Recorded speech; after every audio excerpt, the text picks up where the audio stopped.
Selamat malam semuanya, Assalamualaikum. Balik lagi di Instagram Live bareng saya, Tika. Nah, kita udah hampir 2 bulan Bambi ngadakan live bareng para narasumber seperti ini.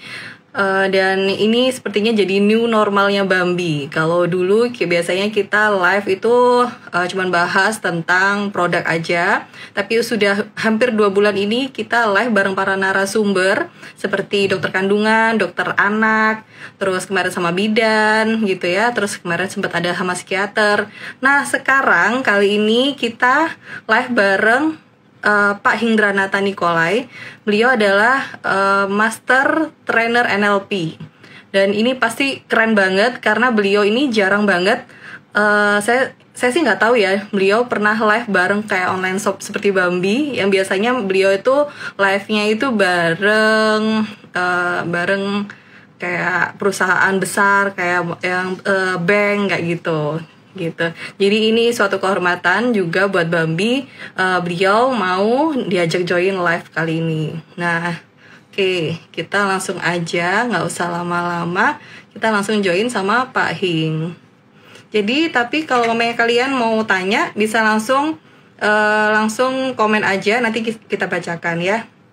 Karena sekarang live-nya di Instagram tuh udah berbeda. Jadi kalau sekarang nggak bisa disimpan di story, tapi langsung nanti kita bisa upload di IGTV. Tapi kan kalau di IGTV kalian udah nggak bisa tanya. Jadi kesempatan kali ini kalian langsung bisa tanya sama Pak Hing.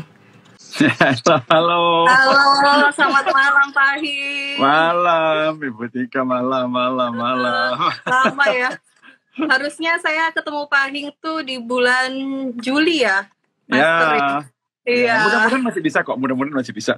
Oh, mudah-mudahan ya. Dengan new normalnya Indonesia kayaknya ya. Yes, mudah-mudahan masih bisa, mudah-mudahan. Iya, sehat Pak Hing? Sehat, terima kasih. Semoga juga sehat, Tika dan keluarga di sana dengan sukses untuk Bambi tentu saja. Sehat-sehat semua kita.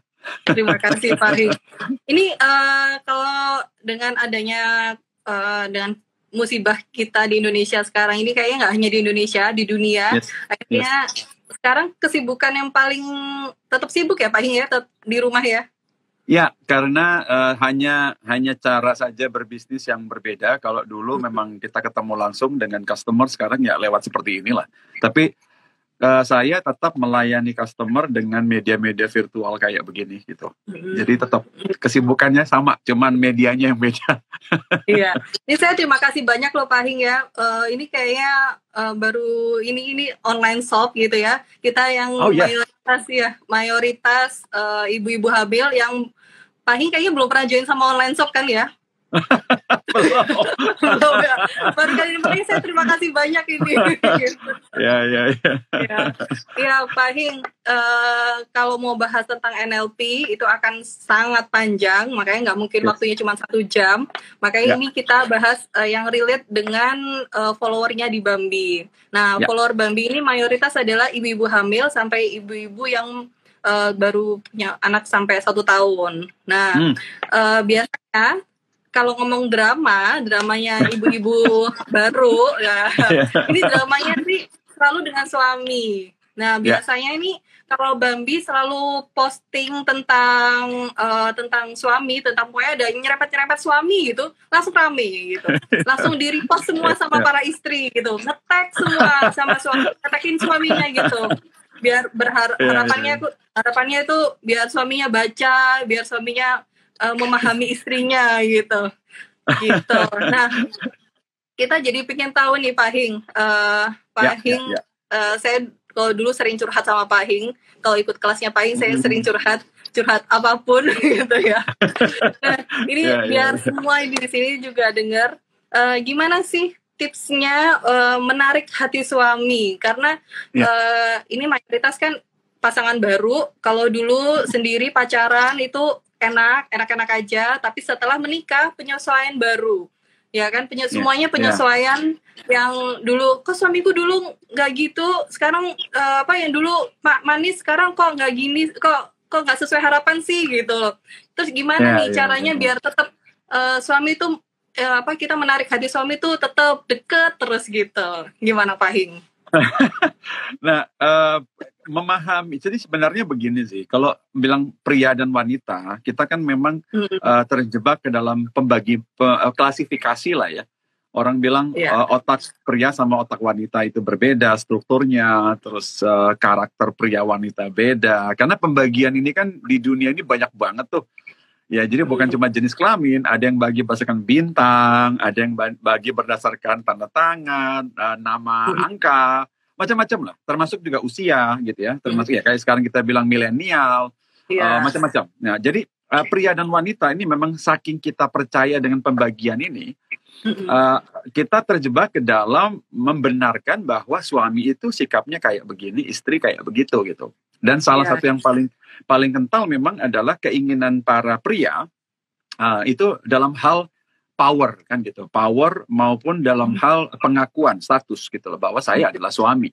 Mau seperti apapun saya adalah suami. Dan ini dari dulu sama aja, paling bedanya adalah suami yang era-era belakangan ini rela untuk ikut campur misalnya jagain anak kan gitu ya, termasuk ada suami yang akhirnya mau ikut ganti popok gitu loh. Kalau dulu kan bodoh amat.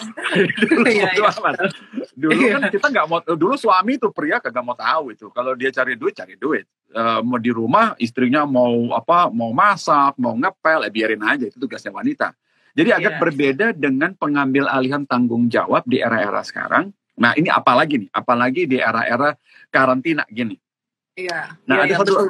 Nah era karantina ini agak sedikit berbeda karena ada beberapa ini para wanita, terutama Ibu Indah. Kalau saya bicara mengenai pasangan baru, nih ya Bu Tika, pasangan baru itu saya nggak terlalu worry dari segi relationship. Karena karena usia pernikahan 1-2 tahun. Honeymoonnya belum selesai sih bagi saya. Satu sampai 3 tahun masih oke lah, cipika-cipikunya masih lancar terus. Kalau berantem yang tidak fundamental ke relationship, berantem perbedaan pendapat kayak gitu biasa lah itu. Kalau suami istri yang berantem sih orang bilang kenapa sih lagi ribut, ya udahlah biasa suami istri lah. Nah, kalau yang sedikit lebih bukan mengkhawatirkan tapi sedikit lebih ke pergesekan yang arahnya adalah mempertanyakan kamu sebenarnya cinta nggak sama aku gitu. Arahnya ke sana itu kalau usia pernikahannya sudah mulai lewatin 4, 5, 6 tahun. Karena begini, ini para wanita juga harus paham dari sisi pria. Karena cara paling tepat untuk nanya apa sih yang diinginkan oleh seorang suami adalah nanya ke suami. Jangan nanya ke istri yang lain. Karena anehnya gini loh Bu Tika, anehnya begini.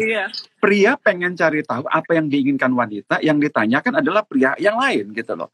Wanita ingin tahu apa sih yang diinginkan oleh pria, tetapi yang ditanya ke para wanita gitu loh. Padahal langsung nanya aja ke para pria. Seperti kalau kita ingin tahu bagaimana perasaannya anak, tanya ke anak kan gitu. Nah, Bambi ingin tahu misalnya perasaan customer, kan nanya ke customer kan misalnya. Iya, betul. Apa sih yang diinginkan kan?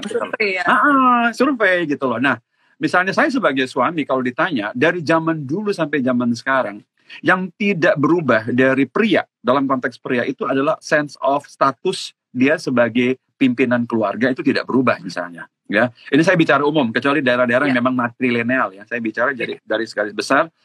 Powernya dia, statusnya dia sebagai alpha male, artinya pimpinan keluarga. Nah itu yang sebisa mungkin ibu-ibu usahakan untuk tidak langgar, gitulah, tidak berseberangan dari situ.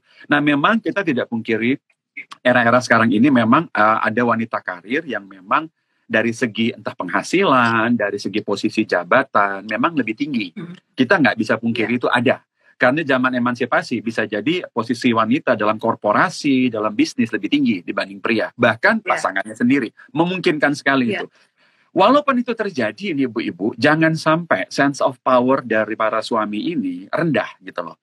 Karena masih tetap ingin dihargai sebagai seorang tadi, alpha male. Bahwa walaupun saya jabatannya lebih rendah di kantor, saya ini adalah pimpinan rumah tangga. Jangan sampai berpengaruh ke sana.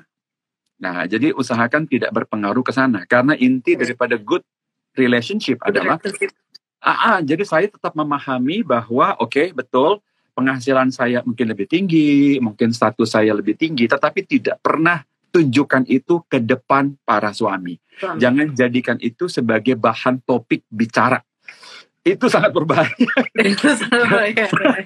Sangat berbahaya karena tidak banyak suami yang punya kedewasaan mental yang cukup untuk bisa nyerap itu dan mengatakan oke, saya mengakui itu dan saya memang lebih rendah statusnya. Nggak banyak.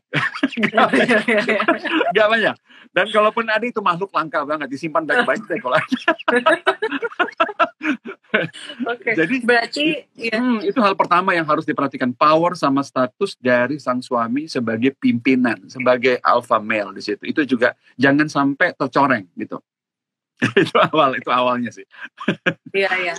Berarti tadi menarik juga dari Pak Hing bahwa kalau mau tahu suami itu tanya ke suaminya gitu ya, bukan tanya ke Google, apalagi ya Pak Hing ya. No. Ya, karena sekarang kan kita hidup di era yang sosial medianya begitu kenceng banget, jadi melihatnya itu bahwa itu kehidupan artis itu enak banget ya, suaminya seperti ini, harapannya pingin suaminya sama seperti yang di Instagram, betul kan ya Pak Hing ya? Akhirnya membuat akhirnya menjustifikasi oke, suami yang ideal itu yang harusnya seperti itu, yang bisa gantiin popok, bisa ikut bangun malam saat baby nangis gitu kan. Nah, itu harapan-harapan yang terlalu yang nggak relate. Saya nggak tahu itu bisa sama dengan suaminya atau enggak. Cuman akhirnya punya harapan yang terlalu tinggi. Saya kalau dibilang terlalu tinggi, tapi itu harusnya yang seperti itu gitu kan. Ibu-ibu pada bilang gitu tuh. Gitu. Iya. Nah, ya, jadi selain dengan pengakuan ya Pak Hing ya. Oke, pertama kita tetap harus ngakuin bahwa ini kalau suami itu powernya adalah di rumah tangga, itu harus kita hargain gitu. Betul. Nah, kalau yang harapan-harapan seperti itu tuh Pak Hing, harapan istri-istri yang pengen suami itu peka gitu. Jadi gini, Bu Tika, dan mungkin ibu-ibu yang hadir di sini mungkin juga ada para suami yang ikut di belakangnya, kamu dengerin tuh. Mungkin juga suami yang ngintip Pak Hing.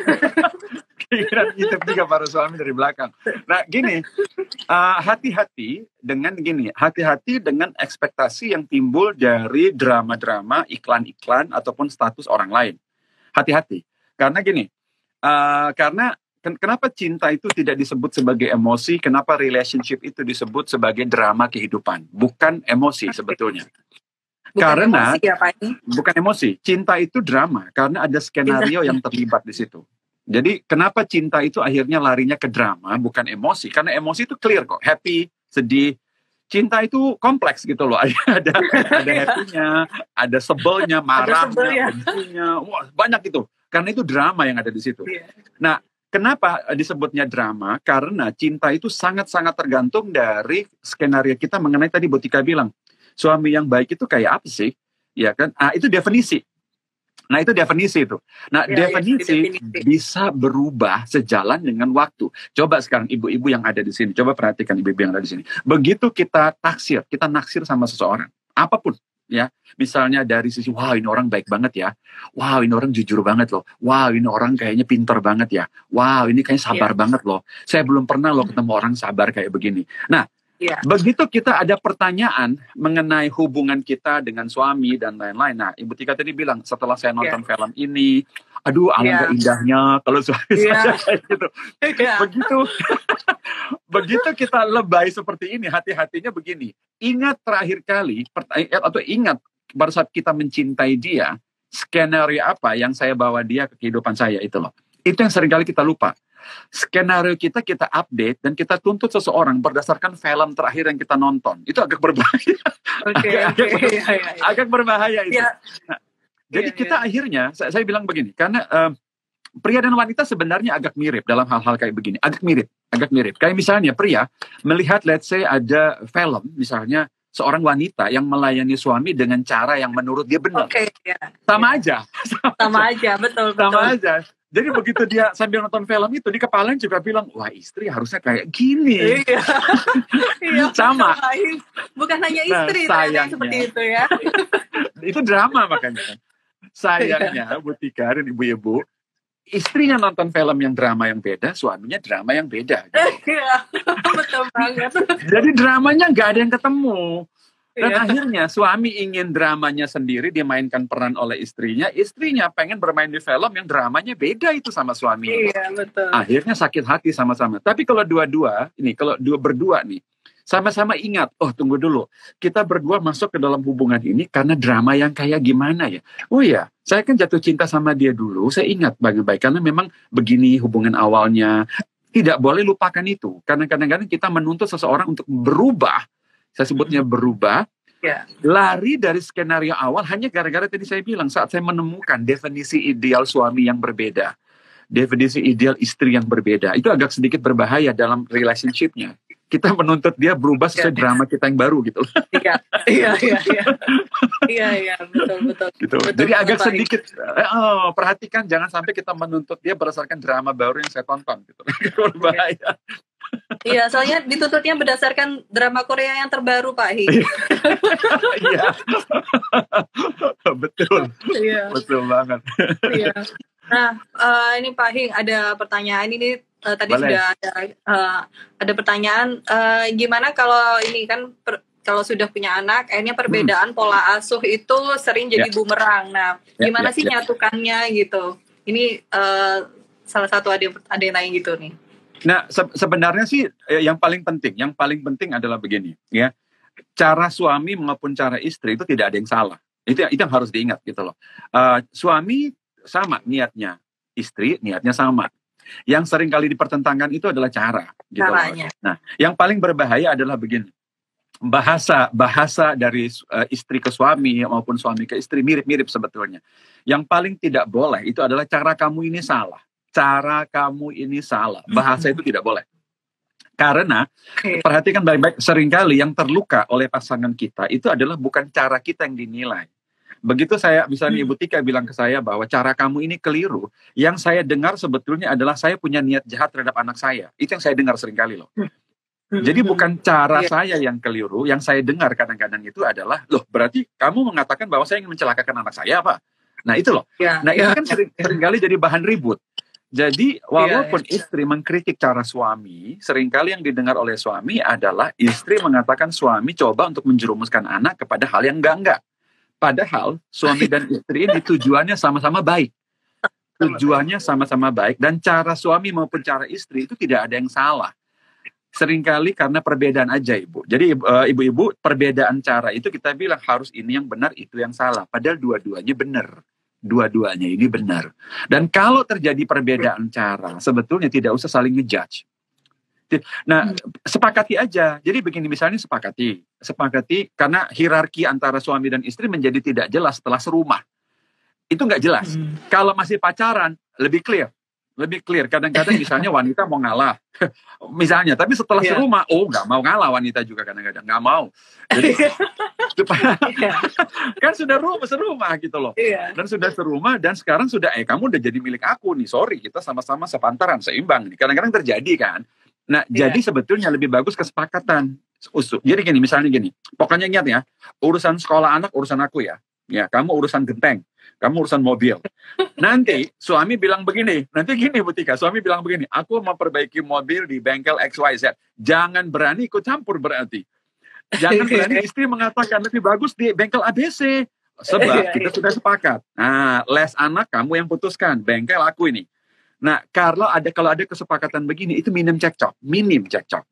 Tetapi kalau tidak ada kesepakatan, nanti suami ingin campur pada keputusan sang istri untuk ganti popok. Nah, istri pengen campur urusan suami soal paku yang dipilih untuk ditembok. Nah, ini hal-hal yang akhirnya kita merasa kita paling benar soalnya. Karena tujuan kita sama-sama baik, tetapi hierarki keputusannya itu harus jelas di konteks mana yang dia saja. Urusan dapur, saya misalnya sudah sepakat nih, pokoknya aku milih hari ini mau makan pete, situ jangan terus campur ya. karena udah sepakat. Nah, ini lebih fair dibanding kita harus ribut di keputusan apapun. Capek banget. Capek banget. Dan berikanlah sang suami area yang cukup di mana dia bisa punya power untuk membuat keputusan-keputusan itu. Ya, jadi hal-hal yang tertentu biarkan sang istri kelegaan. Tapi ingat, istri coba perhatikan baik-baik ini kalau para ibu-ibu nih. membiarkan suami setuju bahwa urusan dapur itu keputusan saya, itu juga power sang suami loh. Coba ini kalimat baik-baik. Nah, kalau misalnya saya bilang begini aja dia sayang, gini aja, kamu putuskan aja, kamu yang putuskan bahwa urusan mobil, listrik, urusan bisnis, keputusan mau investasi, itu kamu misalnya. Tapi ingat ya, urusan anak sama ini kamu yang putuskan deh, kira-kira itu oke nggak? Boleh, oke. Begitu dia putuskan itu benar, berarti dia punya power. Berarti sebetulnya dengan power dan statusnya dia memutuskan saya boleh memutuskan untuk pendidikan anak. Jadi begitu terjadi cekcok, udah nggak bisa lagi orang kamu yang putuskan kemarin aku boleh putuskan ini. Iya. Jadi tidak ada ego di situ, udah nggak bermain, toh dia yang memutuskan gitu loh. Nah ini contoh, jadi lebih bagus daripada cekcok, bikin hierarki keputusan di konteks yang beda-beda aja gitu loh. Jadi dia masih tetap merasa bahwa dia boleh dengan powernya itu loh. Habis ini, habis lihat ini langsung ditulis ada notulennya. Ini kamu boleh yang ini urusan dapur aku, urusan ini kamu. Langsung udah ada silsilahnya habis ini Pak Hin. Ya. Boleh aja. Yes. Ini ada pertanyaan, Pak, kalau suaminya berubah sikap tidak sama dengan masa pacaran. Ya. Gila, ini kayaknya semuanya mengalami hal yang sama ya Pak Hin. Saya melihat dari sisi pria aja dulu ya, karena saya tidak ingin masuk ke dalam sisi wanita dan mengatakan saya ngerti wanita.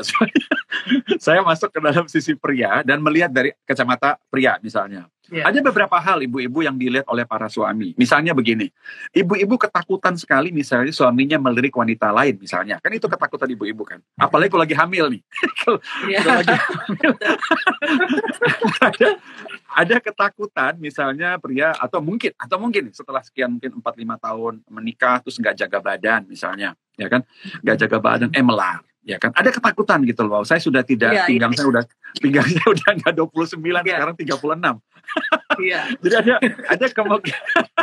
Kemungkinan. Itu jadi ada nggak percaya diri gitu Pak. Ya, jadi lebih bagus begini. Kalau ini saran saya gini. Kalau dulu pacaran, ingat kan, dulu yang dilakukan oleh wanita saat pacaran berbeda setelah masuk ke rumah. Beda banget. Nah, coba perhatikan begini aja nih. Ini coba perhatikan. Karena gini, pria ngomong dengan pria, artinya curhatan dengan pria kan gitu. Wanita ngomong dengan wanita. Karena kalau curhat sama pria agak berbahaya nantinya. Nah, pria sama pria, yang berarti bahwa pria kadang-kadang membicarakan begini. Gila ya, dulu waktu pacaran dia dandan melulu. Mau nonton dandan. Di rumah kagak pernah dandan. Ya kan, contoh ya kan. Dia mau ke kantor habiskan sekitar 30 menit dia dandan hanya untuk look good di kantor. Begitu pulang rumah out-outan. Daster yang sobek-sobek kan gitu misalnya. Ya jadi kadang-kadang para wanita juga tidak membantu para pria ini untuk merasa bahwa dia itu penting. Dia itu penting gitu loh. Nah, pada saat pacaran, coba perhatikan, wanita ingin menarik perhatian pria. Ya kan gitu loh, saat pacaran misalnya. Ingin sekali kalau bisa menarik perhatian sang pria, memuji-muji prianya, dan macam-macam lah. Tetapi begitu menikah, keinginan ini beda. Keinginannya lebih kepada sekarang kamu sudah jadi milik aku nih. Aku tidak perlu puji-puji pun, aku tidak perlu dandan pun, kamu sudah milik aku misalnya. Nah, ini memberikan pria serasa bahwa, lah ini gimana toh? Ya kan, saya merasa bahwa saya sekarang tidak di quote and quote nih, tidak lagi diinginkan oleh sang wanita persis seperti pacaran. Itu ada kemungkinan ada perasaan ke sana. Sang pria bahwa statusnya itu lagi tidak kan oleh sang wanita persis seperti dulu saat pacaran. Nah, itu sangat kemungkinan. Dan para wanita juga akan merasa hal yang sama nih mungkin. Ibu-ibu akan merasa begini, gila ya, suami saya tidak menginginkan saya lagi seperti dulu saat awal-awal menikah. Nah, duluan yang mana coba? Nah, coba ibu-ibu duluan yang mana? Duluan sang suami tertarik kembali atau duluan para wanita yang membuat suami tertarik kembali? Kan itu pertanyaannya. Dan akhirnya sama-sama tunggu-tungguan Bu Tika, tunggu-tungguan dan gak ada yang mau mulai. Gak ada yang mau mulai, benar. Kadang-kadang mungkin istri berpikir begini, aku tunggu dulu deh. Kalau dia sudah mulai mesra kembali, baru aku mulai dandan, baru aku mulai pakai baju seksi. Enggak akan ada selesai gitu loh. Mending begini. Nah, mending sekali-sekali nih para suami akan sangat berbahagia sekali misalnya para istri memberikan kejutan-kejutan, mengambil nostalgia dulu saat pacaran, kan gitu.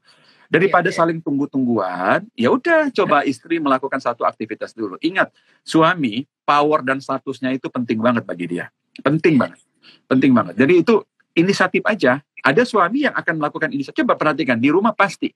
Di sekian puluhan dan ratusan ibu-ibu, pasti ada suami-suami yang begitu romantis. Dia usaha gitu loh. Coba perhatikan. Coba ini skenario, saya kasih skenario drama nih Butika gini. nah, ada istri mungkin misalnya orang kerja, orang kantor nih, ya kan? Orang kantor nih. Dia capek banget lembur, pulang, pokoknya udah jam 9 gitu ya. Lah, capek banget, udah berdarah-darah lah, kering lah semuanya. Habis diomelin bos di kantor, jualannya kagak laku, ya kan? Pulang ke rumah capek nih. Nah, sang suami pengen bikin kejutan. Inilah, sang suami hari ini pengen bikin kejutan. Dia masak yang bagus di rumah, taruh ada candlelight di meja, kan gitu. Nah, bayangkan ada apa di kepala sang suami begitu bikin hal kayak begini. Ingin mesra dong, nostalgia dong. Sang istri begitu masuk ke pintu, kamu jangan macam-macam, aku lagi capek, lagi sakit kepala nih. bubar. Nah, jadi bukannya istri melihat sang suami ada usaha untuk bikin, aduh makasih banget loh sayang, thank you, peluk dulu. Tapi langsung ngurus diri sendiri dengan isi kepala sendiri.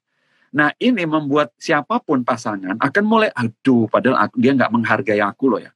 Untuk cari bunga ini aja setengah mati. Untuk masak ini aja butuh 1-2 jam. Aku nggak biasa masak misalnya. Nah, jadi apapun yang dilakukan oleh seseorang itu appreciate. Dan butuh orang yang jiwanya besar banget untuk berinisiatif memulai hal-hal kayak begini loh.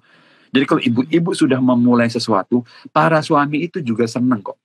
Senang banget kalau dikasih kejutan-kejutan lah. Iya kan? Ya, kalau notabene suami istri kalau kita bicara ini mudah-mudahan cuman pria dan wanita dewasa yang hadir di live kali ini. Jadi, bukankah ibu-ibu coba tanya, bukankah menyenangkan kalau misalnya, let's say, kalau misalnya pria, ibu pada saat dia pulang kantor, misalnya ibu-ibu kasih dia kejutan. Ya kan kasih dia kejutan aja. Masak makanan kesukaan dia, yang udah lama nggak dimasakin, kan gitu. Atau cari hobinya tiba-tiba dia dikejutkan dengan sebuah hobinya. Kayak gitu-gitu aja. Misalnya kalau dia adalah penggemar apa gitu loh, terus beli dari manapun lah online shopping yang bisa beri dia kejutan. Pria kadang-kadang tidak butuh hal yang the most expensive. Nggak butuh pria itu. Yang pria butuh adalah atensi yang sangat high. Bahwa dia ini perhatiin banget saya gitu loh. Nah, kalau mau bicara mengenai harga yang mahal ini mesti karena pengalaman pribadi saya nggak bisa atasnamakan semua pria. Hal-hal yang mahal Butika buat pria, mostly pria ingin pilih sendiri. Kalau hal-hal yang mahal. Nah, kalau wanita mungkin agak berbeda, dari sisi wanita pun dia berikan hal yang mahal, oleh pria senang kan gitu loh. Pria hal-hal yang mahal dia pengen punya keputusan sendiri kadang-kadang. Misalnya beli mobil mahal, beli apapun yang mahal, jas. Kalau bisa dia pilih sendiri gitu loh. Ada semacam ego bisa make a choice gitu loh. Nah, jadi pria sebetulnya dari wanita dia tidak perlu 100% yang mahal, tetapi atensinya dan pengakuannya itu loh. Pengakuan, atensi sama pengakuannya itu yang dia perlukan dari istrinya, dari kekasihnya, dari temannya di rumah gitu loh. Nah, jadi ini bedanya saya quote and quote bahwa tolong kasih saya semacam perhatian sebagai teman saya, sebagai kekasih saya, pacar saya yang dulu, sebagai istri saya yang sekarang gitu loh. Kayak gitu. Itu tips yang salah satu yang tips yang paling menarik, yang cara menarik hati suami. Berikan atensi, berikan bahwa dia pengambil keputusan, terus gimana cara menarik atensinya, lakukan dia saat kayak kita pas pacaran, selalu diupdate itu terus ya Pak Hing ya. Usahakan tidak jadi gini, kenapa kadang-kadang ada pria bilang kamu tuh udah berubah banget ya. Ya kan, dan kalau model agak sedikit saya tahu ini agak stereotyping kalau mengatakan pria komplain, salah satu komplain yang cukup umum itu adalah setelah menjadi istri, wanita tidak memperhatikan penampilan, terutama di rumah loh ya. bukan di luar, bukan di sosmed, tapi di rumah. Karena beda sekali, beda sekali wanita tampil di sosmed dengan tampil di rumah, itu totally different kan gitu. Nah, dia kadang-kadang merasa egonya itu adalah begini, egonya ini biar ibu-ibu juga melihat perspektif yang beda kan gitu loh. Bagi pria tidak jadi soal sebetulnya wanita karir, sebetulnya nggak jadi soal. Bagi pria tidak jadi soal ada wanita bisnis, itu tidak jadi soal ya. Asalkan tadi saya bilang, tolong jangan lukai ego prianya. Jadi mau berbisnis seperti apapun, mau berkarir setinggi apapun, begitu sampai ke rumah, ke ruang tamu, ke kamar, dia adalah suami. Dia adalah seorang pria di rumah itu. Nah ini yang berbeda, jadi boleh nggak sih saya wanita karir berbisnis? Boleh aja. Boleh nggak saya jadi direktur posisi jabatan lebih tinggi dari suami? Boleh aja. Tetapi begitu sudah berhadapan human ke human, manusia ke manusia, copot semua jabatan itu, copot semua penghasilan itu, yang Anda hadapi seorang pria yang butuh perhatian misalnya. Begitu aja, simple kok itu. Jabatan copot, semua penghasilan copot, dan Anda berhadapan dengan seorang aja. Dan kalau kita memperlakukan seperti itu, biasanya minim itu cekcok itu. Simple kok, itu nggak terlalu rumit sebetulnya, nggak terlalu rumit, nggak terlalu rumit. Bahkan ada wanita, kita sendiri kayaknya gitu. Ya, gimana Bu? Sorry. Sorry, yang buat rumit kita sendiri kayaknya. Iya, nggak rumit-rumit amat. Ada lagi wanita yang bertanya kepada saya begini, sebenarnya pria suka nggak sih wanita yang lebih pintar darinya? Saya bilang suka. Yang paling penting jangan pernah tunjukin di depan dia kita lebih pintar dari dia, itu aja. Yang penting jangan adu pintar, jangan diadu gitu, jangan diadu. Pria sebenarnya senang, pria senang dengan wanita yang pintar, itu aja loh. Karena enak diajak nyambung dong ngomong, kan nyambung gitu loh, nyambung. Yang paling penting, nah terutama karena ini berhubungan dengan wanita yang kadang-kadang curhat, ya kan gitu, kadang-kadang sharing feeling. Nah pria punya salah satu, ini saya kembali lagi, saya mengatasnamakan seolah-olah seluruh pria di muka bumi. Nah pria senang sebagai status powernya dia adalah ingin memberi nasihat, mengayomi, ya kan? Menunjukin arah kepada sang istri misalnya. Nah saya tahu wanita kadang-kadang keberatan dikasih nasihat. Karena salah satu petunjuk dari seorang psikolog wanita sahabat saya adalah kalau wanita sedang curhat jangan dikasih nasihat. Karena wanita sebetulnya hanya senang ngomongnya aja. Hanya supaya didengerin aja, udah. Didengerin, udah. Nah pria kan pengen kasih nasihat. Ibu-ibu kalau misalnya ternyata suaminya keburu keluarin nasihat, nggak usah pasang taring itu di kepala, santai aja dan terima kasih saja. Karena kalau sudah dikasih ini salah juga, pria serba salah loh Bu Tika. Begini loh. Kalau Ibu Tika ngomong sama saya, nih pria serba salahnya begini loh. Ibu Tika curhat sama saya, kamu dengerin nggak? Iya dengerin. Terus menurut kamu gimana? Nah saya jawab nggak salah loh. Saya terjawab salah loh. Dan kalau saya nggak jawab, kamu tuh nggak peduli, aku nggak ngomong aja, kamu nggak kasih tanggapan. Nanti kalau dikasih tanggapan berantem sebentar lagi kan gitu. Kadang-kadang pria bingung nih. Ini pertanyaan jebakan apa bukan? Jadi kalau sudah ibu-ibu kalau sudah nanya ke pria, begitu dijawab, terima kasih aja, nggak usah didebat. Dijalankan atau enggak urusan nomor 2 ibu-ibu. Jalankan apa enggak urusan nomor 2, yang penting nggak usah didebat balik. Orang ditanya pendapat kan, ya udah dikasih pendapat, ya udah nggak usah didebat. Mau dijalankan atau enggak keputusan ibu-ibu kan. Yang penting pendapatnya dihargai. Nah apalagi nih, ini saya kasih satu rahasia lagi nih, tips. Di era COVID begini, Ibu Tika dan juga ibu-ibu mostly yang ada di sini, era COVID sekarang ini kan semua mostly di rumah kan? Iya. Semua di rumah nih. Nah, begitu di rumah sekarang ada semacam ego pria yang sedikit terluka karena dia tidak lagi keluar rumah dan menunjukkan bahwa saya adalah pria yang mencari nafkah secara real kan misalnya kan. Di rumah akan memberikan sedikit perasaan ada sedikit campur baur ini. Nah, salah satu cara pria di rumah merasa sangat-sangat berguna, sangat-sangat powernya itu terwakili adalah unsur dia bisa share ke dalam kehidupan sang istri maupun anak-anaknya. Jadi dia bisa terlibat ke dalam keputusan sang istri maupun anak-anaknya. Dan itu bisa memberikan perasaan egonya terangkat. bahwa si kecil, misalnya si anak SMP ini datang kepada ayahnya, ayah, aku ini tidak bisa solve problem sama cewekku nih misalnya. Nah, bisa mendapat power, memberikan masukan dan terlibat ke dalam kehidupan anak, kehidupan istri, itu sangat memberikan power atau status buat prianya ini. Jadi ini share life daripada anak-anaknya maupun istrinya, itu sangat-sangat membantu ego pria ini. Jadi kalau dia di rumah, dia kelihatan merasa diri seolah-olah, ya itu tadi ada stresnya, ada unsur emosionalnya. Ibu-ibu bisa membantu dengan bertanya pendapat sang suami. Tanyain aja, angkat ikuti. Tapi ingat kalau dijawab jangan didebat. Itu ngetes namanya itu sebenarnya. Oke. Pak Hing, ada yang tanya ini Pak. Boleh. Kan ini sering biasanya suami itu kritik sang istri, akhirnya buat si istri sakit hati. Gimana caranya si istri itu menganggap kritikan suami itu adalah biar nggak terlalu dongkol, itu gimana sih gitu? Gini. Itu pertanyaan yang bagus, dan ini sering terjadi juga ke pria kok kalau dikritik sama istri. Sama aja. Jadi caranya begini aja. Tadi seperti saya kasih contoh di awal, kalau terjadi perdebatan, seringkali kita merasa kitanya yang diserang. Kitanya loh, secara pribadi. Dan ini yang saya tidak sarankan. Karena sebetulnya yang dikritik itu bukan kita sebagai manusia, tetapi adalah pendapat kita. Pendapat kita ini yang dikritik gitu loh. Jadi kalau saya bilang mending begini, mending kita nanti makan saja, atau mending besok kita ke Plaza Indonesia misalnya, kita ke Plaza Indonesia. Nah, sang suami bisa mikir begini, kamu nih gimana sih, Plaza Indonesia kok ngapain kita besok, mungkin lebih bagus ke Plaza Senayan aja misalnya.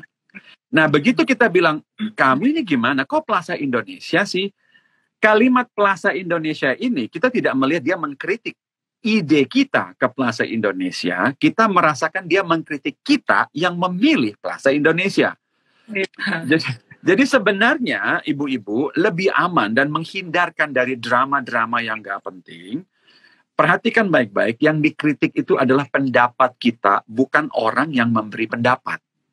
Nah itu, jadi cara ini lebih waras. Jadi bukan kitanya yang dikritik loh. Bukan orang, tetapi adalah pendapat kita. Pendapatnya. Pendapat kita. Jadi singkirkan dulu itu keluar. Nah, jadi tidak ada perasaan gila kok aku lagi diserang. No, bukan kita yang diserang. Pendapat kita yang under attack, bukan kitanya. Jangan ambil itu sebagai kita pribadi. Itu tips saya. Itu bukan kita. Pendapat, bukan kita. Iya, biasanya kalau ngomongnya, kamu lain kali masaknya kayaknya harus lebih asin lagi deh gitu ya. Contohnya kayak gitu, udah langsung kayak rasanya seluruh tubuhku ini adalah yang salah gitu ya. Betul. Ke bawah semua. Dan yang lebih lucu lagi adalah itu mengambil memori lagi, Bu Tika. Jadi kalau misalnya kita merasa kita yang dikritik, akan langsung ngambil memori dari masa lalu, kita pernah dikritik dalam hal yang lain juga. Dan itu mengakumulasi gitu loh. Dulu waktu aku telat jemput juga dia marahin aku. Dulu waktu aku salah milih baju dia marahin lagi. Wah, ke bawah itu semua itu.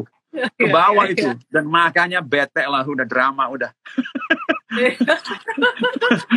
Iya, benar. Dan kadang-kadang pria nih, Bu Tika begini, kadang-kadang pria juga heran. Loh, kok kamu merasa begitu? Padahal aku kan cuma ngomong kenapa Plaza Indonesia. Kenapa kamu tiba-tiba bereaksi kayak begitu? Kadang-kadang pria juga heran gitu loh. Gak harusnya kayak begitu. Muter-muter, nyambung-nyambungin aja kayak gitu.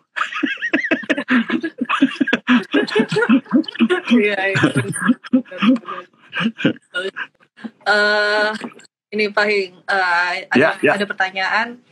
Gimana sih agar perdebatan itu tetap jadi komunikasi yang sehat? Maksudnya dalam hal apa nih? Komunikasi sehari-hari atau gimana? Komunikasi sehari-hari mungkin ya. Iya, karena mungkin gini, sama kayak yang tadi. Iya, kalau misalnya sekarang ini tidak ada dua kemungkinan ini, Bu Tika, gini. Kalau dulu nih suami istri, terutama yang bekerja, misalnya entah dua-duanya bekerja atau salah satunya bekerja, pertemuannya itu di dalam rumah mungkin hanya sekitar 4 jam lah, yang melek gitu ya. Pagi bangun udah cabut kan, terus sore malam baru mungkin bersama sekitar 5-6 jam. Nah sekarang 24 jam. 24 jam. Jadi bayangin tadinya yang hanya bertemu mungkin 6, 7, 8 jam sehari, sekarang 24 jam satu hari. Iya. Sekarang jadi 24 jam. Nah, kalau ngomong komunikasi, telan dah tuh komunikasi kan. Intinya sebetulnya, saya punya satu teman di Betika lucu. Jadi dia adalah trainer NLP juga. Jadi begitu dia dalam sebuah live video, gini dia bilang, yang sabar-sabar ya. Soalnya kan biasanya kamu ngadapin dia itu sebelnya 6 jam. Sekarang sebelnya bisa 24 jam. Dia kayaknya kok ngerepotin. Kayak ngerepotin itu. Atau justru ini. Atau saya kasih lagi tipikal bedanya begini. Oke. Nah, biarpun bagaimana ibu-ibu yang tidak bisa dihindari oleh para suami itu adalah kedekatan fisik. Ya, kedekatan fisik. Jadi begini, komunikasi penting banget, kedekatan fisik juga penting, atensi penting, mengangkat status powernya para suami ini juga penting. Nah, ada satu survei yang bagus, jadi ibu-ibu kalau terutama yang belum pernah dengar survei atau studi ini adalah gini, setelah 5-6 tahun pernikahan sudah mulai berjalan, hormon yang disebut dengan cinta, kasih sayang, itu pelan-pelan konon katanya decay, mulai menurun sedikit pelan-pelan. Gitu ya. Nah, bukan berarti ibu tidak mencintai lagi suami atau suami tidak mencintai ibu lagi. Bukan berarti itu. Karena cinta itu urusannya agak berbeda. Ya, cinta itu kita tidak mudah cintai orang sembarang, itu nggak mudah itu. Ya, jadi kalau kita bilang takut dijatuh cinta lagi, nah nggak usah khawatir. Cinta itu nggak sembarangan. Ya, cinta nggak sembarangan. Jadi kita mungkin bisa suka sama banyak orang, tetapi cinta itu nggak sembarangan. Karena itu begini, cinta itu drop ya lebih banyak justru karena mulai kerenggangan fisik. Fisik, jarang ketemu, ya kan? Nah, jarang ketemu itu loh. Mungkin sehari cuma 4-5 jam kan gitu. Nah, jadi jarang ketemu ini, say hi mungkin pagi hari, hi, kan gitu. Setelah itu makan selesai pergi, pulang ke rumah, hi. Setelah itu satu buka laptop, satu Netflix, satu drama Korea, whatever lah, kan gitu. Jadi komunikasi itu mulai renggang. Nah, sebetulnya era COVID-19 ini juga berkah sebetulnya. Berkah juga. Saya nggak tahu apakah ini permainan alam semesta untuk mengembalikan kedekatan ini loh, gini loh. Alam semesta bilang ini suami istri udah kayaknya terlalu sering jarang ini ketemu. COVID bilang mari saya tampil biar semuanya merapat kembali di rumah, biar mesra kembali, kan gitu. Jadi sebetulnya yang namanya kerenggangan perasaan cinta ini, ya, ini lebih karena sudah mulai kerenggangan fisik. Nah, bonus untuk era-era karantina ini adalah kesempatan fisik untuk ketemu lagi. Duduk lagi cuddling berdua nonton TV. Ya kan duduk cuddling berdua. Ya kan berdua. Dan ibu-ibu, nggak ada salahnya ibu-ibu. Nggak ada salahnya, saya kasih tips ya. Saat suami lagi nonton bola, duduk di samping dia, nanya mengenai pemain ini, pemain itu. Nanyain aja. Nanyain dan tapi aku bete nih, tanya, kan mau dicintai, gimana sih? Mau disayang ada usaha dikit. Dulu pacaran begitu kan, pura-pura nanya banyak banget. Dulu pacaran mau nanya, sekarang mentang-mentang udah jadi milik kagak mau nanya lagi kan gitu. Jadi duduk aja di samping dia, berikan dia perasaan itu, dan lihat biasanya setelah itu selesai malamnya itu bisa mesra banget loh, hanya gara-gara egonya keangkat gitu. Jadi dia merasa oke, walaupun saya di rumah ternyata banyak pengakuan dari pasangan saya kan gitu. Kalau dia lagi nonton sebuah film yang kita nggak suka, duduk baik-baik. Ingat, intinya kalau dalam dunia NLP kan adalah bangun kesamaan. Nah, salah satu juga yang saya pelajari adalah bukan cuma kesamaan yang penting, tetapi adalah menunjukkan kita tertarik sama dunia orang lain itu loh. Kita punya interest sama dunianya mereka. Seperti cara ibu mengambil hati remaja ibu di rumah adalah apa? Masuk ke dunia mereka kan. Ya kan, mau tahu teman-temannya siapa aja sih, idolanya siapa aja. Kenapa sih kamu senang banget sama bintang film itu? Nah, lihat mata-mata berbinar sang remaja ini dong untuk ceritakan, iya nih mah, begini. Dalam beberapa minggu kemudian, anak remaja ini tertarik untuk ngomong sama kita. Bukan gara-gara kita setuju idolanya siapa, tetapi hanya kita kepo dikit aja, pengen tahu aja. Dan suami juga sama. Dan suami paling, saya tahu ibu-ibu di kadang-kadang kekurangan ibu-ibu, saya bilang kekurangan ini, yang para pria kompleks. Saya tahu stereotyping ini, tapi coba perhatikan, ada ibu-ibu di sini pasti yang paling nggak seneng kalau lihat suaminya nggak ngapa-ngapain, nggak seneng banget. Kalau ibu-ibu lagi beresin meja, mungkin lagi masak, suaminya lagi duduk nonton di TV, itu gemes tuh. Anda perasaan gemes itu. Karena kamu bergerak kayak gitu loh, kamu jalan. Peka kayak gitu ya Pak Hia. Kamu peka kayaknya. Itu yang paling sering terlontar tuh. Nah, tetapi begini, kadang-kadang inilah saatnya momen di mana sang suami merasa, oke, di kepala sang suami, oke, saat ini istri saya sedang mengambil porsi pekerjaan di mana dia mengakui bahwa saya berhak untuk duduk sebentar. Itu loh. Di kepala pria loh, bukan aku kayaknya malas banget deh. Tidak semua gitu loh. Tidak semua loh pria gitu, tidak semua. Ingat baik-baik, pria di muka bumi ini kalau sudah jadi suami, mostly istrinya dalam keadaan susah kayak apapun, pria ini akan bangun jadi orang pertama yang bela loh. Itu pasti itu. Ya kan, kalau istri butuh suami pasti akan langsung turut campur dan bela. Dan pasti akan bantu dalam keadaan apapun. Itu pasti, saya guarantee itu. Mostly, setidaknya 99% suami yang akan di sini bilang yes. Kalau istri saya pasti butuh, saya pasti akan langsung jadi orang pertama yang jadi volunteer kan gitu. Tetapi ada momen di mana suaminya merasa bahwa kayaknya istri saya bisa handle deh, itu cuma piring-piring doang. Kayaknya nggak harus saya lari ke sana gitu. Itu kayak mati hidup perjuangan. Kayaknya saya, apalagi istri saya kayaknya oke, dia kayaknya mau melayani saya sebagai suami. Oke, fine, saya duduk aja nonton bola lagi. Jadi bukan tidak mau bantu, bukan malas, karena percaya istri saya bisa handle dan tidak butuh bantuan saya gitu loh. Kadang-kadang istri soalnya ini kurang ajar nih, anak-anak aja gue sekedar dia santai-santai. Bukan itu. Dan makanya butuh komunikasi. Toh coba perhatikan ibu, perhatikan kalau suami sedang kerja, suami nggak keberatan istrinya santai sebentar.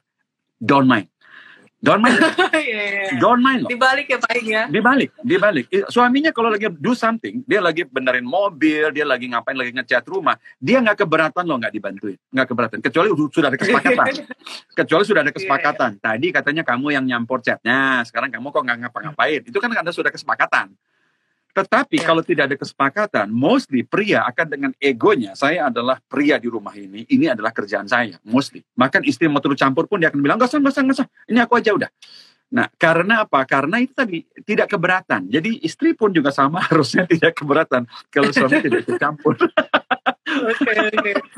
Kita jadi tahu nih ya, cara berpikirnya ya. Ya, bisa beda. Nah ini banyak banget Pak Hing yang tanya, gimana sih cara buat suami itu peka gitu, peka sama istrinya. Kalau lagi ternyata bangun malam, dia nggak bangun malam, disenggol-senggol nggak bangun-bangun, bayinya nangis dia juga nggak bangun gitu.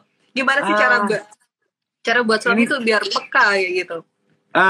Sebenarnya kalau saya bilang sih bukan nggak peka, tetapi kalau sudah jadi bagian rutinitas, rutinitas loh ya, rutinitas. Suami akan tetap tidur karena dia menganggap bahwa itu kan tugas kamu, rutin gitu loh. Kecuali tadi saya bilang ada kesepakatan bahwa jadi mungkin harus dibicarakan berdua, karena suami juga tidak keberatan kalau sudah dianggap sebagai tugasnya dia kan gitu loh. Misalnya contoh nih, pokoknya ingat ya, setiap hari Selasa aku kan biasa lembur tuh ya, jadi tolong setiap hari Selasa aja kamu ambil porsi ini. Itu kan ada kesepakatan tuh. Nah, tetapi kalau tidak ada kesepakatan, butuh kesadaran. Nah, secara habitual, kalau saya terbiasa tidur jam segini, habit saya yang mengatakan saatnya tidur. Bukan gara-gara saya nggak care, tapi karena habit aja. Habit. Jadi ingat, ini bukan tidak care. Karena tidak semua suami punya kebiasaan seperti itu. Langsung bangun spontan. Nggak semua. Akan ada suami yang mungkin terdidik dari di keluarga ya. Mungkin dari kecil dididik di keluarga, dia terbiasa take care adik-adiknya, sehingga otomatis dia. Ya kan, mungkin karena nilai-nilai keluarganya dia, tapi jangan jadikan itu standar suami pada umumnya. Hati-hati. Apalagi ibu-ibu pakai gini, ini dosa berat nih Bu Tika, gini, ibu. Dosa berat membandingkan suami ibu dengan suami orang lain. Jangan pernah dilakukan itu. Itu jangan pernah ibu, itu dosa terberat dalam komunikasi. Jangan pernah katakan begini, kamu itu harus mirip sama suaminya si itu. Waduh, itu dosa paling berat itu ibu. jangan pernah dilakukan. Aduh, itu menjatuhkan suami ibu ke bumi, ditelan bumi langsung itu kepalanya itu. Jangan ini pernah. Ada yang komen ini Pak Hing. Ya. Febi ikutan ini. Istri juga Pak Hing. Jadi istrinya nggak boleh si sang suami juga bandingkan kamu harusnya istri orang lain gitu mungkin. Betul banget. Kan nggak enak kan? Iya sih, nggak enak. Jangan dibanding-bandingkan. Soalnya kadang-kadang itu jadi senjata terakhir untuk mencoba meyakinkan suami. Itu kan sudah diomongin nggak mau, dikasih saran nggak mau, akhirnya itu senjata udah aku bandingkan aja deh biar dia tahu gitu loh. Ini langsung melukai, tadi saya bilang, itu melukai powernya dia, melukai statusnya dia. Karena suami ingin dikagumi sang istri, kan gitu.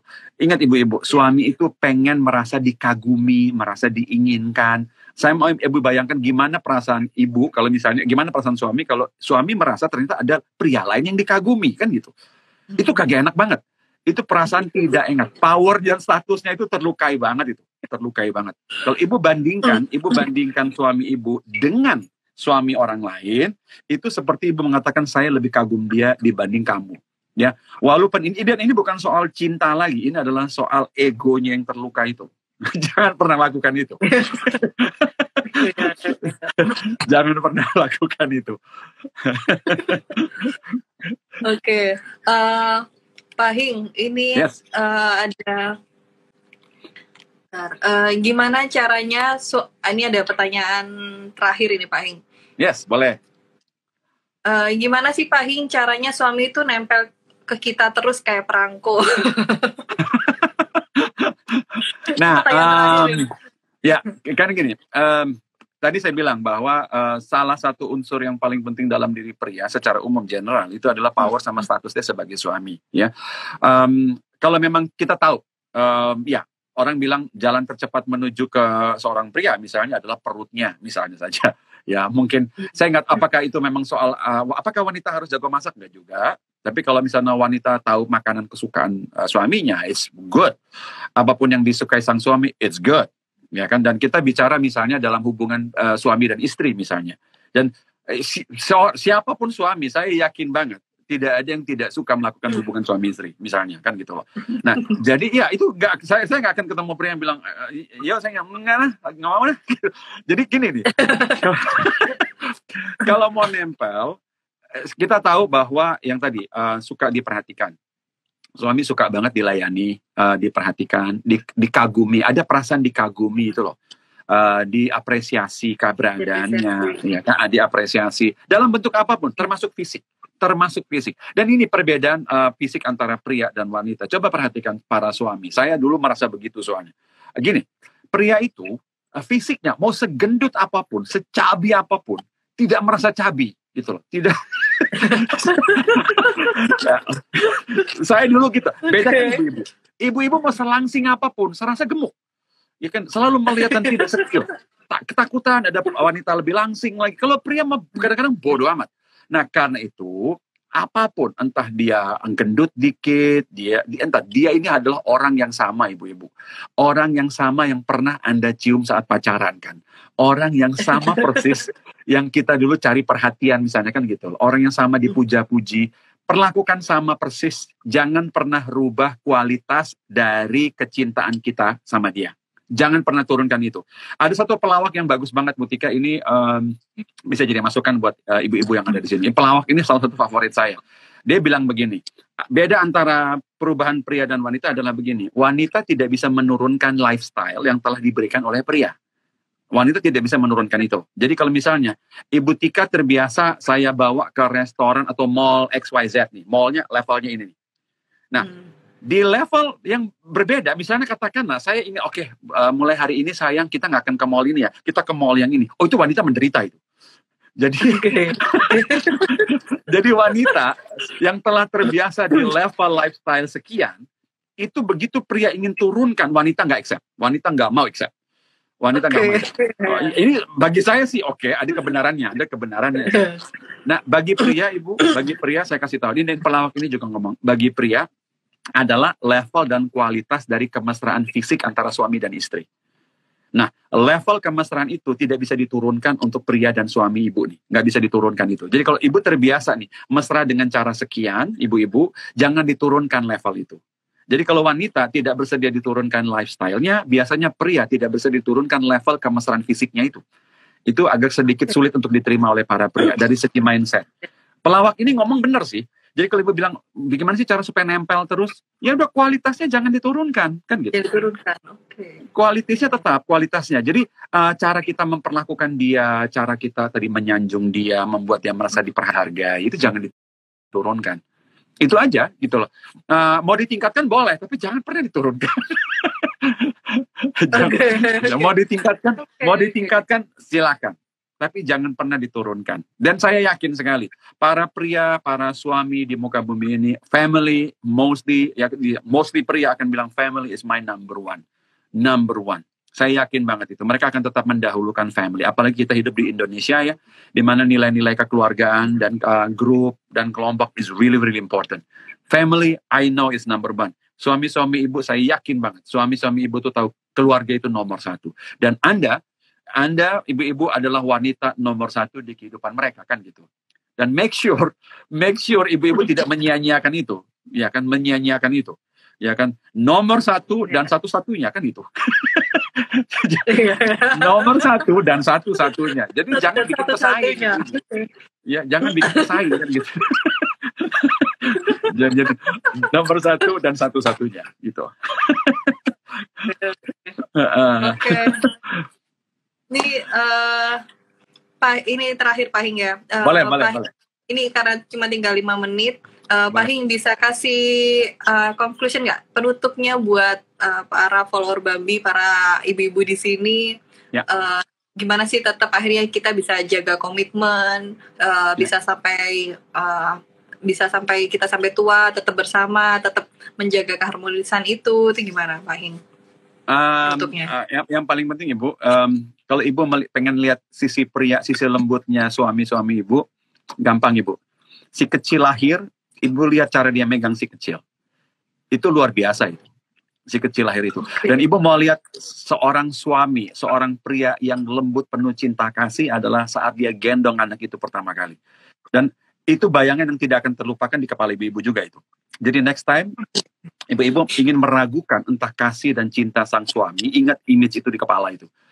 Saat dia menggendong bayinya itu loh. Dan ingat terakhir kali juga saat pertama-tama ibu pacaran sama dia, kayak gimana ibu membuat dia merasa setiap malam minggu dan lain-lain. Perasaan itu jangan dihilangkan dan jangan diturunkan. Ya kan? Pacaranlah seperti dulu. Dan bila perlu berdua nih, yang paling bagus adalah berdua explore hal-hal yang memang belum pernah dilakukan bersama-sama. Explore terus. Kalau dulu pacaran kenapa mengasihkan? Karena masih ada rasa ingin tahunya itu loh.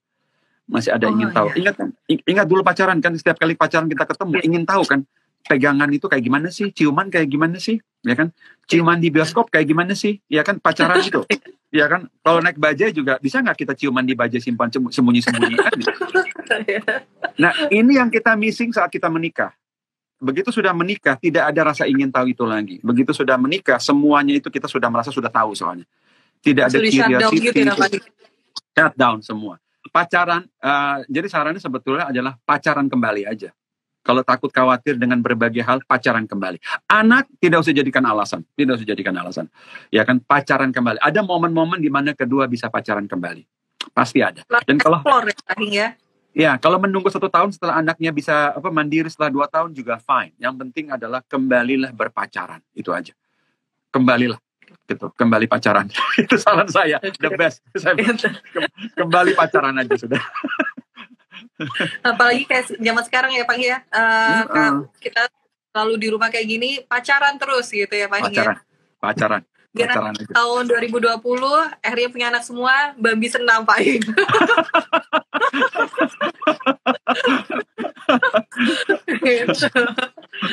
Oke, terima kasih banyak ya Pak Hing. Sama-sama. 1 jam ini menarik banget. Saya nggak berhenti senyum terus kalau sama Pak Hing, always smile gitu. Terima kasih banyak. Ini juga jadi kayak tips pribadi juga buat saya gitu. Saya akan list terus apa saya mau explore apa sama suami saya gitu. Yes. Betul, cari tahu. Oke, terima kasih banyak Pak Hing. Sama-sama. Salam saya buat Ibu, sehat terus sama anak-anak juga. Terima kasih Pak Hing. Terima kasih semuanya. Mari. Terima kasih. Malam. Mari.